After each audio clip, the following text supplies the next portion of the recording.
Right, so I love going to concerts. I always have enjoyed going to concerts, and I've even got some funny stories to tell. This is part 2 of Concert Stories with MWA.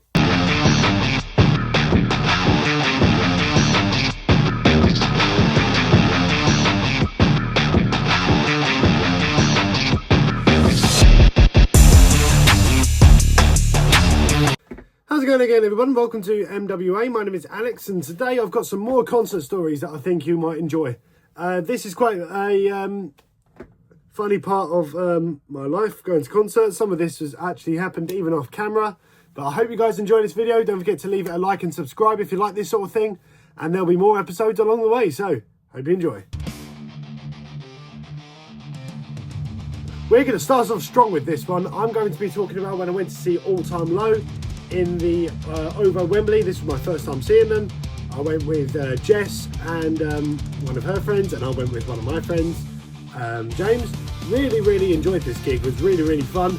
But one thing that did happen when All Time Low was on, it did slightly cheese me off. I just remember during the first song singing Postmodern Anxiety with my friends, and during the second verse, I think it was the second verse, but third chorus, I believe. During the third chorus, there was this drunk guy who walked up to me, and he smacks his beer, which was a dark fruit cider, all over my white All Time Low shirt. And it happened. My first thought was, dude. You know, I had the most high-pitched dude out of like anything.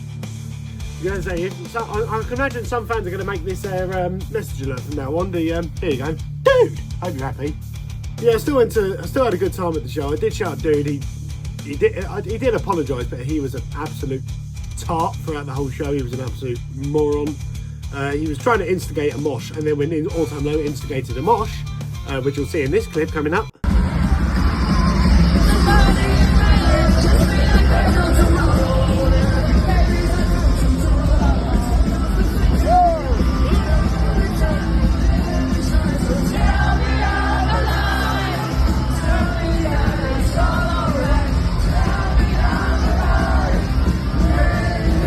Yeah, he fell over, which was quite funny. We always do the right thing as rock and metal fans and punk fans, I guess. We always do the right thing. You pick them up if someone falls. You try and be the good Samaritan. Even if someone wants to be bad to you, be the bigger person and rise above. But yeah, the show itself was great. Yeah, that guy was just a total knob. So one of my first famous heckles when I went to see Battle Beast was she had during the interval between songs, she was talking about how she was bullied as a kid and how she didn't have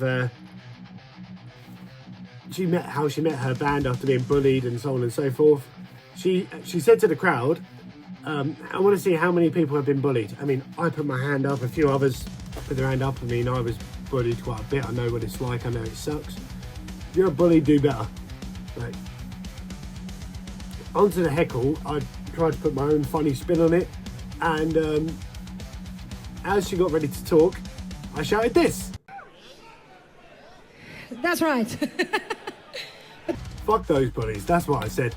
As I say, fuck bullies, fuck people who want to put you down, because if you're an individual and you like what you like, and that's what it's all about. But that's why we love music, and that's why we are individuals, and that's why we are who we are. So I proudly shouted fuck those bullies as loud as I could, and all I just see is her turn around and go, that's right. Really cool moment actually, and we interacted. I mean, the Battle Beast show was really good fun. I really enjoyed it. Also, big shout out to Serenity, who are supporting, who are absolutely incredible as well. I even bought one of their t-shirts as well. Even got a patch on a jacket that I'll show you in another upcoming MWA video, so stay tuned for that, people. Woo! Bullet for My Valentine were in London on the 1st of February 2025. I did a vlog for it, check it out. There's my t-shirt.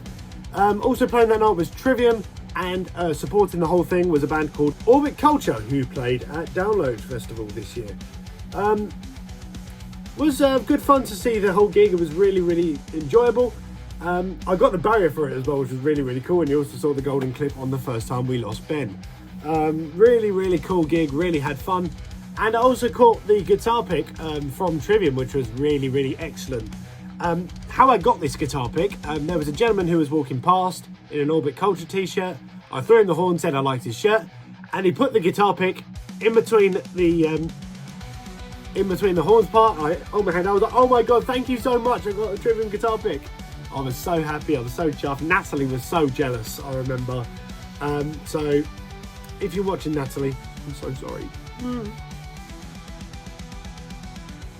We're going to stick to cool moments on getting things from a stage at gigs. Here I will talk about getting the Green Day set list, which is probably one of my most prized pieces of music memorabilia that I've got. Really cool. I'd love to try and find a frame for it because it's the most proudest set list I ever got my hands on. But I'm not too sure if I should keep it, put it in the frame, or just keep it in the set list book. Who knows? But I got the set list at Wembley Stadium. There was a fan who caught two, and I guess she saw me singing to every single track. She said, "Excuse me, I've got two set lists. Would you like to have one?" I looked at her in disbelief. Like, it was perfectly the right place at the right time. I got the set list. I was like, "Can I give you a hug?" You know, I gave her a hug. I said, "Thank you so much." I was literally on the verge of bursting into tears. I was so happy with the set list. It's one of the proudest set lists I've got in my collection, and I don't think that I will ever get that lucky seeing one of my favourite bands ever again. Should have played the lottery that day. And the final story, we'll talk about the Dad of the Year. In my opinion, this guy is a legend. I went to see Arch Enemy in the Hammersmith Apollo in October last year, and I have to say, In Flames were the standout band of the night. It was Arch Enemy, In Flames and Soilwork played in the Hammersmith Apollo that night. I got rear standing, but it was a really good time as well. But Arch Enemy weren't the greatest. I thought the sound techs weren't the greatest, but I'm seeing them again next year this year in the same venue. I'm hoping for a much better performance. I'm thinking they'll learn from their mistakes and it'll be so good. I'm really looking forward to it. Also playing the Amorphis, Olivetti and Gatekeeper. Looking forward to that gig. That's going to be so fun. I can't wait. But yes, this is talking about the Dad of the Year at Arch Enemy. There was this dad who brought his son, who looked no older than about 7, and they sat right in front of me when I was in rear standing, and throughout the whole show we were just talking about it's his first show and all that sort of stuff. If you're a parent and you bring your kids to metal shows, that's parenting done correctly. Really good. But 6 years old and going to his first metal show, seeing Arch Enemy and In Flames, I mean that is great. That is really cool. He's actually subscribed to the channel as well, which is really excellent. So really cool to see Arch Enemy and In Flames. But it's great to see this man interacting with his son, and his son enjoying the metal shows as well. During intervals I was shouting In Flames, In Flames, In Flames, like to help him out.